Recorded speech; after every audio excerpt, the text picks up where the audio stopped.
Selamat pagi teman-teman, perkenalkan nama saya Safirnus Lagu, mahasiswa dari Stella Maris. Kali ini saya dan teman-teman saya akan memberikan penyuluhan mengenai ASI eksklusif. Nah, di sini mungkin banyak bertanya, apa sih itu ASI eksklusif? ASI eksklusif itu sendiri adalah air susu ibu yang diberikan pada bayi baru lahir selama 6 bulan pertama kelahiran tanpa diberi makanan tambahan apapun atau makanan pendamping ASI. Nah, kenapa demikian? Karena ASI eksklusif memiliki kandungan yang lengkap dan sesuai dengan kebutuhan bayi. Dalam kandungan ASI sudah ada antibodi, antivirus, lemak, serta protein yang berfungsi untuk perkembangan otak bayi. Selanjutnya saya akan menjelaskan mengapa bayi harus diberi ASI eksklusif dibandingkan dengan susu formula. Yang pertama, kandungan ASI itu sudah lengkap dan sesuai dengan kebutuhan bayi, sedangkan susu formula tidak mengandung semua zat gizi yang diperlukan bayi. Yang kedua, yaitu lebih mudah dicerna, karena ASI mengandung enzim lipase yang membantu sistem pencernaan. Nah, sistem pencernaan baru sempurna pada usia 5 bulan. Nah, makanya disarankan untuk bayi memberikan ASI sebelum usia 5 bulan. Pada susu formula tidak memiliki enzim lipase yang membantu pencernaan, maka ginjal bayi harus bekerja lebih keras dari seharusnya. Yang ketiga adalah komposisi ASI itu sesuai dengan kebutuhan pertumbuhan dan perkembangan bayi. Semakin sering ibu menyusui bayinya, maka semakin sering juga hasil menyesuaikan kebutuhan bayinya. ASI terbagi lagi menjadi kolostrum, ASI masa peralihan, dan ASI mantul. Nah, pembagian ASI ini akan dijelaskan oleh teman saya. Perkenalkan, nama saya Rismati Irma. Seperti yang telah dijelaskan oleh teman saya sebelumnya, ASI ini terbagi menjadi 3 bagian, yaitu yang pertama, kolostrum. Kolostrum ini adalah air susu ibu yang keluar saat ibu menyusui atau saat setelah melahirkan. Nah, karena kolostrum ini warnanya agak kuningan, maka kolostrum ini banyak dibuang oleh ibu saat pertama kali menyusui. Padahal kolostrum ini sangat penting bagi bayi, dan kolostrum ini mengandung sel darah putih dan zat kekebalan tubuh atau imunoglobulin. Imunoglobulin ini berfungsi untuk membantu tubuh bayi untuk melawan bakteri, jamur, ataupun virus penyebab infeksi lainnya. Kolostrum ini bagus untuk pertumbuhan dan perkembangan otak si bayi. Kemudian yang kedua, air susu masa peralihan. Nah, air susu masa peralihan ini menggantikan kolostrum tadi yang keluar selama 4-10 hari usai melahirkan. Berbeda dengan kolostrum. Kolostrum ini berwarna putih dan kolostrum ini mengandung vitamin, lemak, dan laktosa. Kemudian yang ketiga adalah air susu matur. Nah, air susu matur ini keluar sekitar 2 minggu pasca persalinan. Tekstur air susu matur ini lebih cair karena mengandung 90% air, sedangkan 10% terdiri dari karbohidrat, protein, dan lemak yang dibutuhkan bayi. Cukup banyak kandungan dari air susu itu. Perlu diingat bahwa kandungan air susu ibu dan kandungan susu formula itu berbeda. Perbedaan ASI dan susu formula akan dijelaskan lebih lanjut oleh teman saya. Perkenalkan, saya Rizky Nurul. Seperti yang tadi sudah dijelaskan oleh teman saya, bahwa kandungan dari air susu ibu atau ASI dan susu formula itu berbeda. Nah, di air susu ibu atau ASI mengandung banyak karbohidrat, protein, mineral, serta vitamin untuk perkembangan bayi. Dan yang lebih penting, di ASI mengandung antibodi untuk sistem kekebalan tubuh bayi. Nah, pada susu formula tidak terdapat kandungan antibodi di dalamnya. Nah, padahal kita tahu bayi ini rentan mengalami infeksi. Selain itu, pemberian susu formula kepada bayi juga harus dipertimbangkan.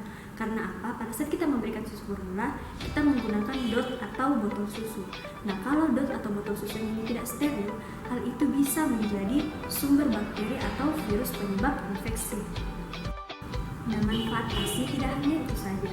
Pemberian ASI langsung kepada bayi dapat meningkatkan hubungan batin antara ibu dan bayi. Selain itu, pemberian ASI dapat menghemat perekonomian keluarga karena tidak perlu mengeluarkan uang untuk pemberian susu formula ataupun dot dan botol susu untuk bayi.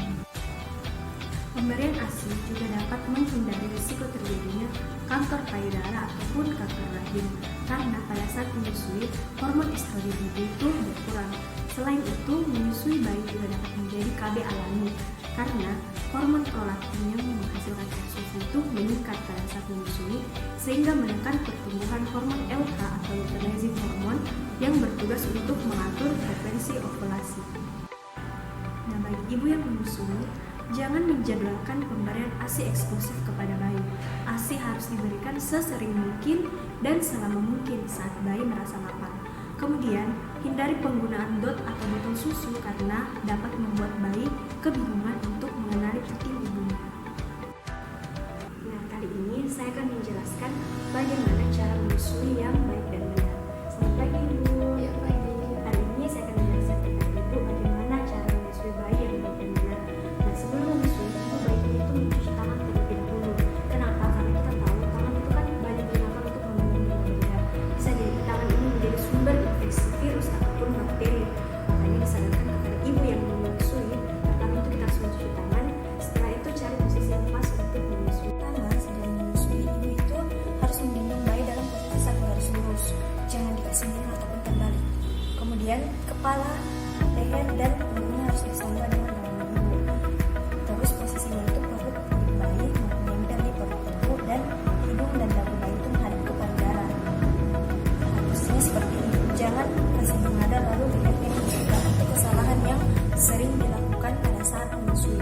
Nah, selanjutnya ketika sudah dalam posisi seperti ini, sentuhkan puting ibu ke dalam bibir bayi.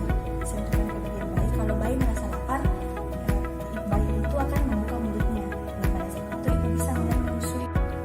Kesalahan kedua yang paling sering dilakukan oleh ibu menyusui itu pada saat menyusui memegang payudaranya seperti ini, membuat atau membentuk.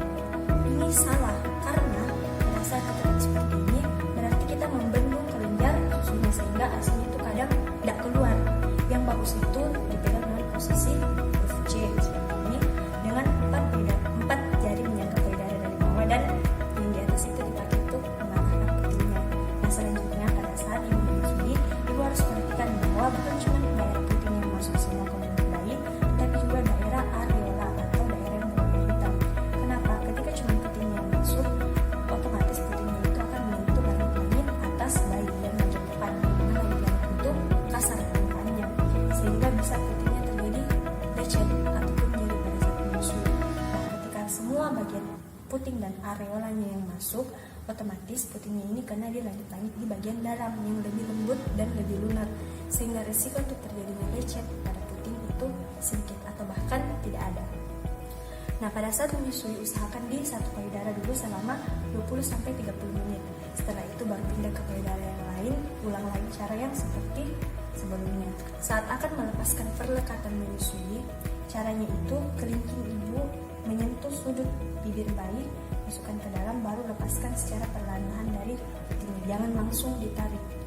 Nah, kemudian pada saat menyusui, ibu itu harus menghindari minuman yang beralkohol, makanan dan minuman yang berkafein serta asap rokok, karena ketika zat-zat kimia yang terkandung dalam 3 jenis makanan dan minuman tadi itu masuk ke dalam tubuh ibu, dapat mengkontaminasi air susu yang ibu produksi, sehingga mungkin bayinya tidak mau menyusu ataupun gizinya itu berkurang. Kemudian perbanyak minum air putih dan hindari stres.